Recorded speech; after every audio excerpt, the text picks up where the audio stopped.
So, as you all should know, Pixar shorts have a habit of creating problems. And while it isn't technically a Pixar short, recently the most controversial short of all shorts to ever grace the world of short films has surfaced. Disney pulling Frozen short before Coco. Disney is scrapping terrible Olaf Frozen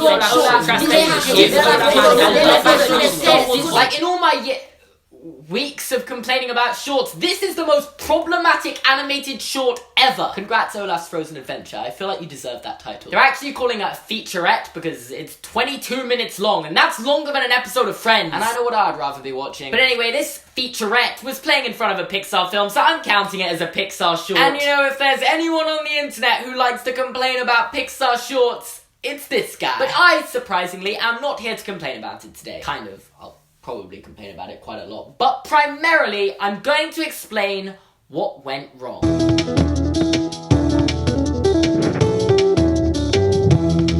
Hello there, how are you doing? Just to get this out of the way, I like Frozen. I think it's a good film. Does it deserve to be the highest grossing animated movie of all time? Well, I'd rather Frozen than Minions. And I knew that there was going to be this Frozen short before Coco, and I was quite excited for it. I like the characters, and I thought I'd enjoy it. But personally, I didn't like the short at all. It felt like they were trying to fit way too much into a short, and somehow they still made it boring, and it went on too long. It was basically the Batman vs Superman equivalent of an animated short. That's my personal opinion. You may completely disagree with me. You may have loved the short. You may have never seen the short. Not that I'd worry. Your 22 minutes could definitely be better spent. But either way, whether the short was good or not was not why it was removed from cinemas. This could have been the greatest short of all time, and it would have still caused problems for two main reasons. The first one is that the short contains characters from another popular franchise in it. Because if there is one way to confuse your audience and make them think they've gone into the wrong screen, opening the screening with a film with characters they've probably seen before is the perfect way to do this. Like, by now, Pixar probably assume that audiences know that they have shorts before their films, but I can also guarantee that a vast majority of people don't. Like, yeah, they've had a short before every single film they've ever released to cinemas, but then again, almost all of these shorts have been so-called Pixar original shorts. The only one of these shorts that wasn't a Pixar original short was the Roger Rabbit short,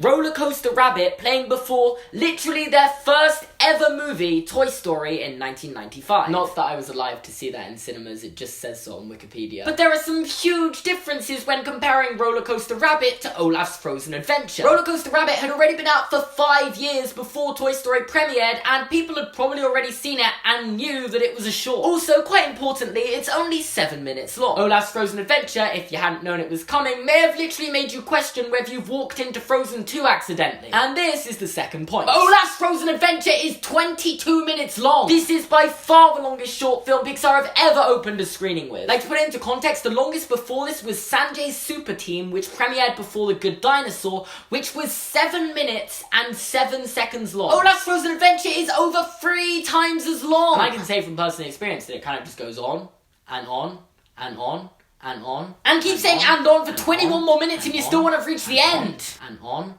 and on, and I was actually on a bit of a tight schedule when I went to see Coco. I had a plane to catch later that day. If you didn't know, I actually flew abroad to go see Coco. You should watch that video. And I remember going in thinking, Coco's an hour and 40 minutes without the credits, 15 minutes of adverts, 5 minutes to the short. I should be out in 2 hours. I was so wrong. I must have checked the time like 50 times during the course of this short. It's been 8 minutes. It's got to finish soon, right? Nope, you're not even halfway through yet. And either of these two factors on their own would have led to a problematic short. Put them together and you have the absolute disaster that was Olaf's Frozen Adventure. If you still don't quite understand why this film was such a disaster, just picture the average mum taking her kids to see Coco, which she's heard is a great film for all the family. And just for the purposes of this example, this mum has absolutely no idea Pixar have shorts before their film. The adverts are over, the kids are in their seats and are finally being quiet. And then Frozen starts playing. Well, not Frozen, a film with the Frozen characters, but doesn't quite feel like Frozen 2. Yeah.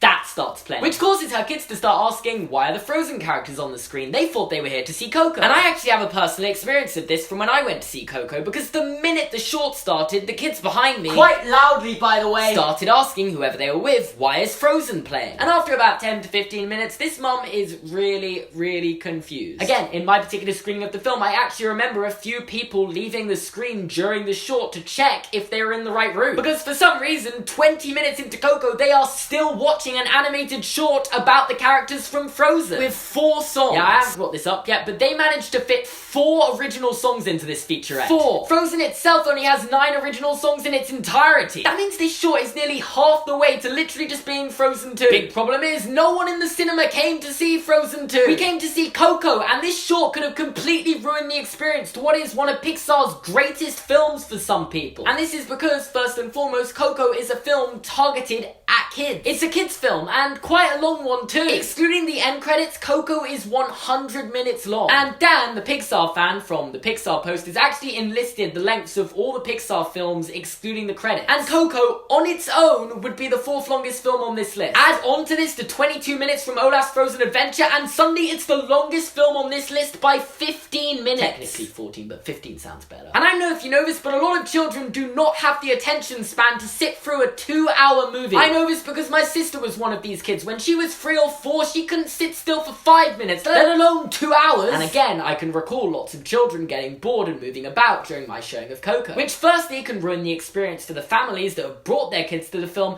and secondly can ruin the film for people like me who have travelled far and wide to get there. To be fair, in my showing, the kids really weren't that bad. There was one annoying kid sitting in front of me who started like jumping about during the middle of the film, but then his mum took him out of the cinema and then they never came back.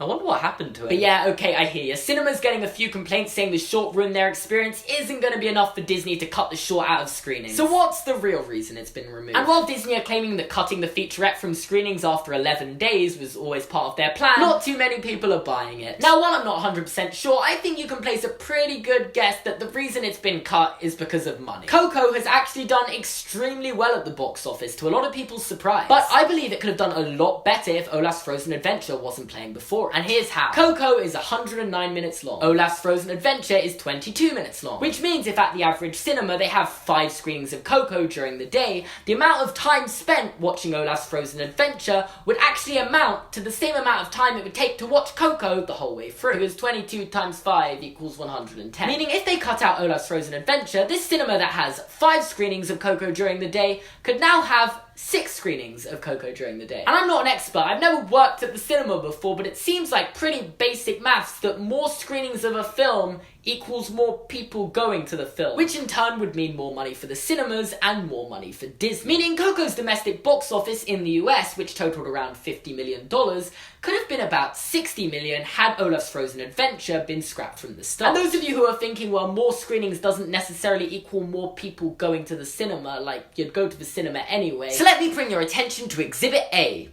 Being myself. When I flew to the Netherlands to go see Coco, I wanted to see it twice. But because I was in the cinema for nearly 2.5 hours, I concluded I wouldn't have time and decided not to risk it and headed back to the airport after 1 screening. If Olaf's Frozen Adventure hadn't been there though, I would have seen it twice, meaning more box office success for Coco. So to me, it makes perfect sense that they cut it. Hi, I couldn't think of a transition from this section of the video to my conclusions, so I'm stalling. But yeah, here's the conclusion. To conclude my thoughts, I'm going to present 2 things I think Disney could have done to make the featurette less of a disaster. Firstly, just not playing it at all. More cinema tickets sold, more box office for Coco. It's simple as. However, if they were desperate to play this short because they needed the promotion for Frozen 2 coming in 2019, they could have just mentioned it on the ticket, because when I bought my ticket to Coco, there was absolutely no mention of this Frozen featurette. Simply saying on the ticket for the film Coco with featurette Olaf's Frozen Adventure would have sparked so much less controversy, because no one could claim they didn't see it coming if it was literally on the ticket they just bought. As I said, I didn't like this short. It felt like a waste of time and also meant that I only got to see Coco once when I wanted to see it twice. But don't worry about me, I'll go see it again when Coco comes out in the UK, and the Frozen short will be long gone by then, because it's still over a month away. And that is all I have for you guys today. If you enjoyed this video, make sure to leave a like. Make sure to go follow me on Instagram, where I'm rapidly approaching 20,000 followers, and you can help me get there. If you want to subscribe to this channel, you can click here.